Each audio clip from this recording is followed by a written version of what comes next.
여러분, 지금 테슬라를 둘러싼 시장 상황이 정말 극단적입니다. 마치 메비우스 띠처럼 한쪽에서는 품질 최악이라는 혹독한 평가가 나오는데 다른 쪽에서는 물량이 없어서 못 팔 정도의 폭발적인 판매세가 이어지고 있기 때문입니다. 오늘은 테슬라의 가장 중요한 모델인 모델 Y를 중심으로 유럽에서 터진 품질 리스크와 아시아 시장의 광기어린 수요라는 이 두 가지 양극단의 진실을 깊이 있게 파헤쳐 보겠습니다. 영상 마지막에는 테슬라 생태계의 성장에 따른 분매 배터리, 전장 수혜주 동향 자료를 정리해 두었습니다. 미래 산업에 확정된 미래에 돈을 넣는 기관들의 움직임을 확인할 수 있으니 꼭 끝까지 시청해주세요. 먼저 테슬라에게 가장 뼈아픈 소식부터 전해드릴게요. 바로 품질 관리 측면에서 닥친 위기입니다. 독일의 독립평가기관 DB가 발표한 신뢰성 보고서에서 테슬라 모델 Y가 큰 충격을 안겼습니다. 2에서 3년 된 차량 110개 모델을 대상으로 한 평가에서 모델 Y는 무려 지난 10년간 평가된 전기차 중 최하위, 즉 최악의 성능을 기록했습니다. 이는 테슬라가 아무리 기술 혁신에 앞서가더라도 기본적인 차량의 신뢰성 및 품질 관리 측면에서는 아직도 개선이 시급하다는 강력한 경고를 익힙니다. 시장이 성숙해질수록 단순한 성능을 넘어 지속적인 품질을 중시하는 유럽 소비자의 눈높이를 테슬라가 충족시키지 못하고 있는 상황입니다. 하지만 유럽의 냉정한 평가와 달리 아시아 시장의 반응은 완전히 다릅니다. 특히 중국에서 모델 Y의 인기는 광기 수준인데요.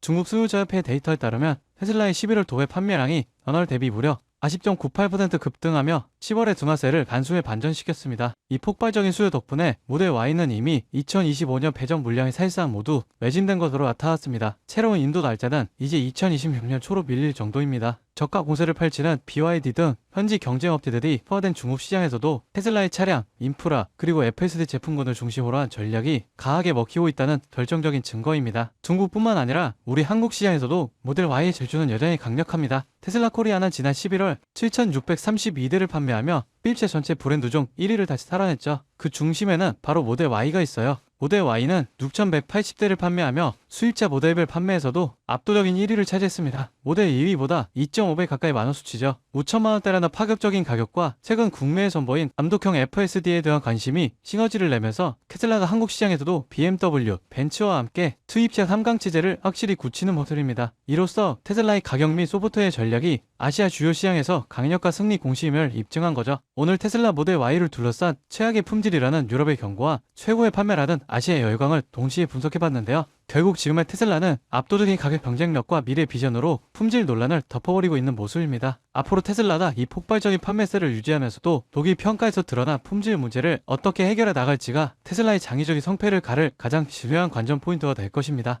여러분, 지금 시장을 보면요, 이상한 장면 하나가 반복됩니다. 뉴스는 불안만 얘기하고 커뮤니티에 현금을 주고 버티라 말하는데 정작 돈을 버는 쪽은 조용히 움직이고 있습니다. 지금 시장 어려운 게 맞습니다. 하지만 어렵다는 이유로 멈춘 순간 그 자리를 기관과 상위 1%가 채워버려요. 시장에서는 이런 말을 합니다. 돈은 시끄러운 곳이 아니라 조용한 곳에서 벌린다. 사람들은 여전히 대장주만 보지만 실제로 크게 터지는 종목들은 항상 옆에서 기술을 공급하고 데이터를 만들고 전력을 흘리는 기업들입니다. 지금도 똑같아요. 테슬라가 로보틱스, 자율주행으로 새로운 방향을 여는 동안 그 생태계를 움직이는 2차, 3차 수혜주들은 이미 바닥을 찍고 고개를 들고 있습니다. 여러분, 지금 시장은 지켜보는 사람이 아니라 움직이는 사람이 위에 올라가는 구간이에요. 이번 사이클을 놓치지 않을 분들만 끝까지 보셨으면 합니다. 여러분, 진짜 중요한 건 테슬라를 움직이는 기업들이 어디로 움직이느냐입니다. 최근 시장에서 가장 조용히 그러나 가장 강하게 들리는 신호가 있어요. 국내 수혜주들이 슬슬 깨어나고 있다는 겁니다. 예를 들어 포스코 퓨처 M, 테슬라 응급제 공급 확대 이후 3개월 동안 기간 순매수가 1조 원 넘게 들어왔습니다.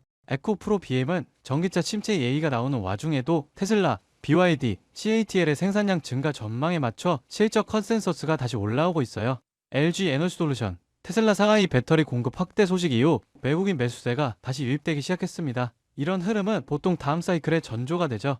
만도, 항우 시스템 같은 자율주행, 전장 수혜주는 아직 시장이 다 보지도 않은 상태에서 이미 바닥 대비 15%에서 70%씩 회복했습니다. 이건 앞으로 몇 년 동안 움직일 AI, 로보틱스, 전기차 인프라 자금의 첫 발걸음이에요. 사람들은 여전히 대장주만 쳐다보지만 실제로 가장 강하게 터지는 건 이런 기업들입니다. 여러분, 이런 건 뉴스 나오고 나서 보면 이미 늦어요. 기관, 헤지펀드, 글로벌 자본은 미래가 아니라 확정된 미래에 먼저 돈을 넣습니다. 그 확정된 미래가 지금 어디에 있느냐? 바로 AI 전력 인프라, 전장, 배터리, 로보틱스 수혜주들이에요. 지금 이 순간에도 소리 없이 준비하고 뒤에서 모멘텀을 쌓아온 기업들이 폭발적인 상승을 위한 차곡차곡 발판을 마련하고 있습니다. 지금 딱 멈춰서서 보기만 한다면 그들은 이미 1% 올라간 고지 위에서 2%, 3%를 준비하고 있을지 모릅니다. 지금 움직인다면 고지 위에 올라설 기회가 실제로 남아 있습니다. 이 기회를 잡으실 방법은 간단합니다. 영상 아래 더보기 버튼 눌러보시면 파란색 링크 하나가 보이실 거예요. 클릭 후 간단한 설문 한 번만 작성해 주시면 핵심 수익주들의 구체적인 자료와 기관, 외국인 수급, 실적 모멘텀, 다음 사이클의 방향까지 제가 직접 정리한 내용을 순차적으로 전달해 드리겠습니다.